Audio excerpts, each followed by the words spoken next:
We all hate to hear it. Even when prices go down and we see it as a buying opportunity, it does take some of the wind out of our sails as to the reason why we buy precious metals, because we want the price to go up to validate that what we are doing is the right thing. Well, I'm going to tell you why there's three powerful forces at play as to why gold and silver fell today and why you should not lose heart. Because in the end, the only thing that matters is that gold and silver exist.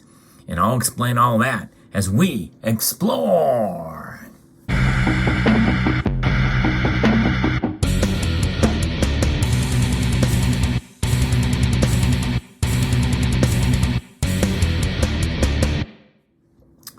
Gold and silver, the two metals that dominate most of us in this community in terms of ways to protect ourselves against economic instability.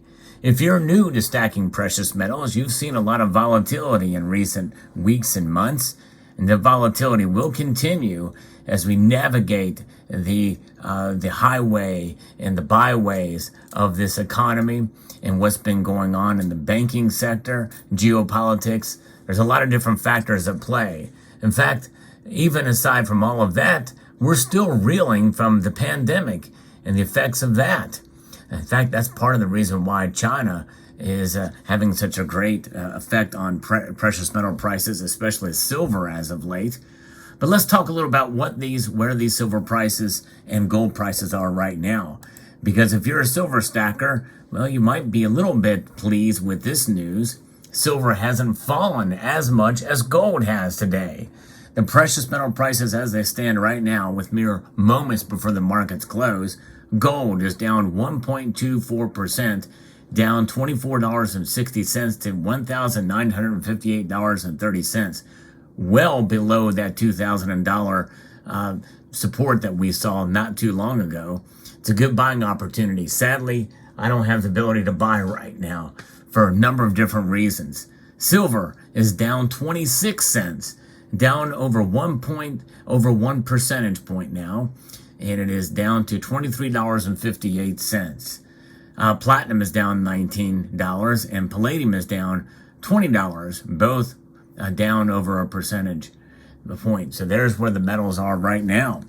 So I'm going to be referencing articles here, both from Kitco that talks a little bit about this trifecta of powerful forces at play that are keeping these metals in submission. You can probably guess what they are. I talk about them a lot on this channel. They are very powerful forces, especially this one. That's right, the dollar. And let's get into it here. If you enjoy videos like this where I talk about the news with regards to precious metals, I'll talk about the fundamentals, and I'll talk about a lot of different things with regards to gold and silver and money. Hope you will consider subscribing to the channel, pressing that thumbs up button, and looking at my videos. Only about 10%, sometimes even less, of you do press that thumbs up button. It does help get the word out, and I'm trying to grow the channel and get the message out. So I appreciate all those of you who take the time to comment and engage. Gold and silver prices are solidly lower today. U.S. dealings Thursday with both hitting multi-week lows. The three key outside markets are all bearish on precious metals. The U.S. dollar index is solidly up, and it hit a 7-week high. That is the thing. So the dollar index, in fact, I'm going to look that up right now and kind of see where it is as I record this video, because that is the biggest driver for gold and silver prices being suppressed. It's the dollar being up. It is at 103.51. I always say that anything above 100 is definitely good for the dollar and bad for other commodities like gold and silver. That's up 0.62, up 0.6%. That's where the dollar index is. And by the way, the Dow Jones Industrial average is up as well, 115 points, and the NASDAQ is up 188 points. And both those markets are up fairly substantially. And by the way, it says the Nikkei is also up fairly dramatically too. And there's where that is. So that's the first of the three. The next are rising U.S. Treasury yields. Yes, the bond yields, when they go up, that tends to push the price of gold and silver down. And finally, lower crude oil prices. Where's crude oil? It's fallen over 1% today, pretty much going in tandem with gold and silver today. In fact, it's down 1.14%, sort of in between where gold and silver's percentage rate drop is. That's down to $72 a barrel for oil. So that is a factor you have to keep in mind. Now, we don't really talk about oil and gold being together as much, but they do, and they have been historically known to kind of trade together at times. So there is that. Pretty fascinating indeed to see. Now, June gold was last down, this $26 earlier today, and the silver was down 26 cents earlier today. I think those were the lows. Trader and investor risk appetite are also upticked late this week, which also has a negative effect for safe haven metals.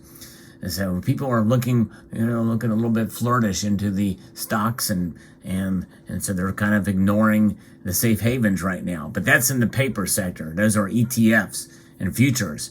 For those of us in this community, most of us, and I'm not saying that everybody is, or we're all into the physical, but you know what they say, let's get physical, let's get physical. Let me hear your silver talk and your gold talk too.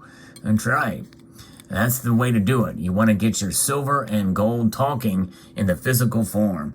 And I always encourage, even if you are just holding on to paper versions of both, nothing wrong with that, but I think it's a good idea to have the ultimate safe haven. It's worth the premium to do it, to have some gold and silver on hand.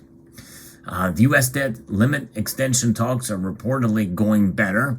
President Joe Biden and House Speaker Kevin McCarthy have both made upbeat comments on getting a deal done before June the 1st.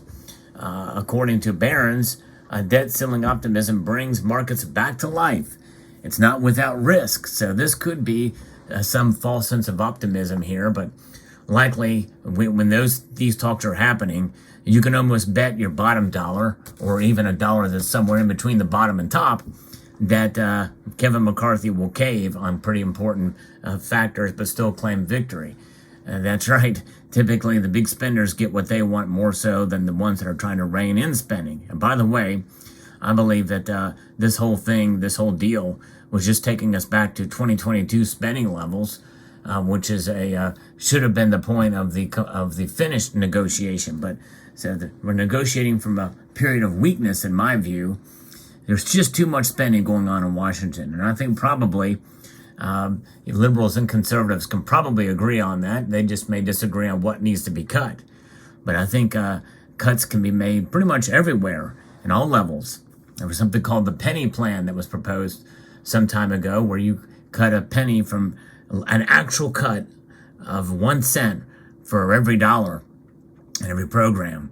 But nonetheless, that is completely out of the realm of a possibility these days.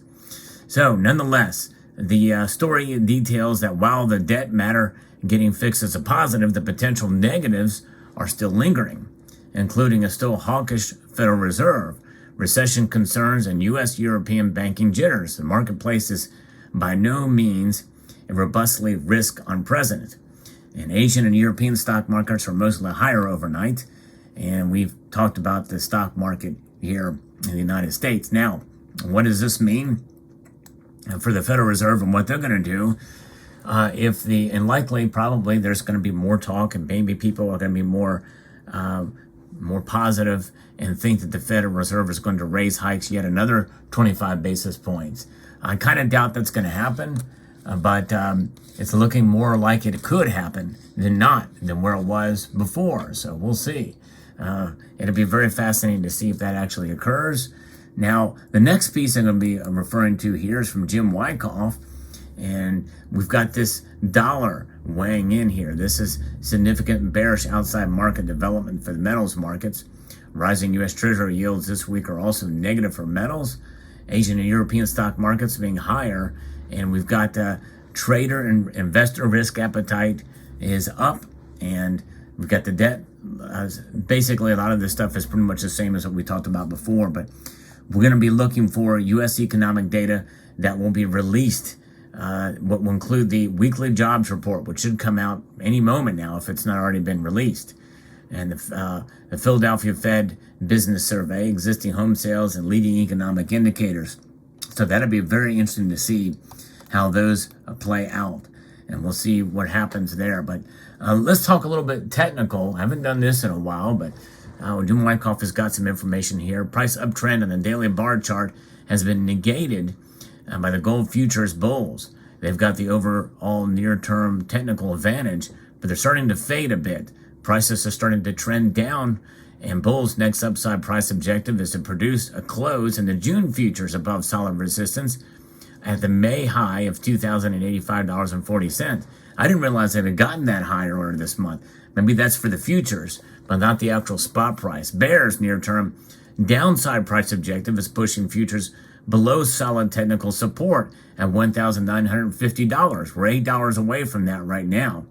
First resistance is seen at the overnight high at 1988 and then at 2000. First support is seen at the overnight low of 1974 and then the April low of 1965. We're below that now.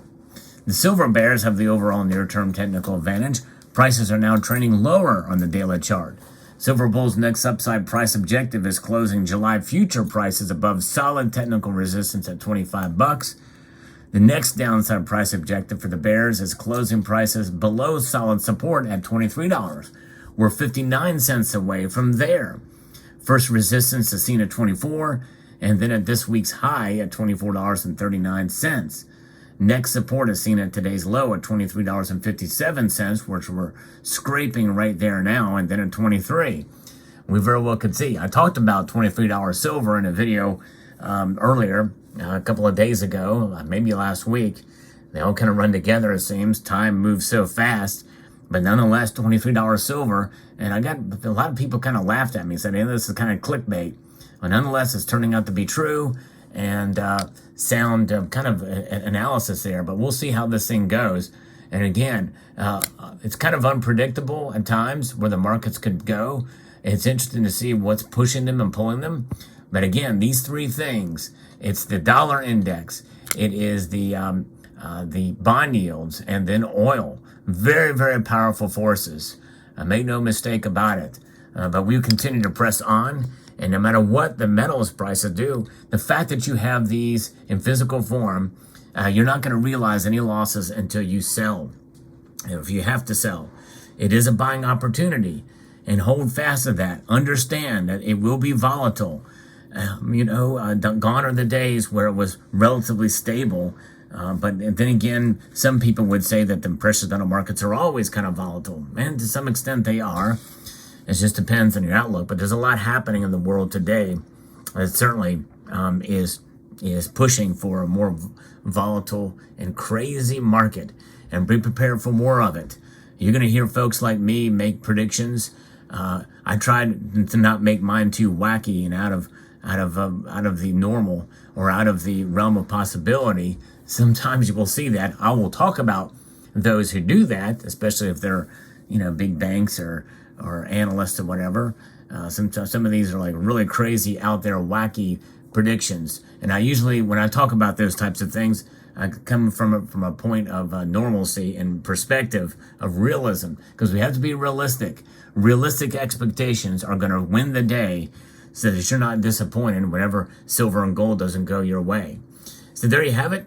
Let me know what your thoughts are in the comment section below. I hope you found this video insightful, educational, and informative.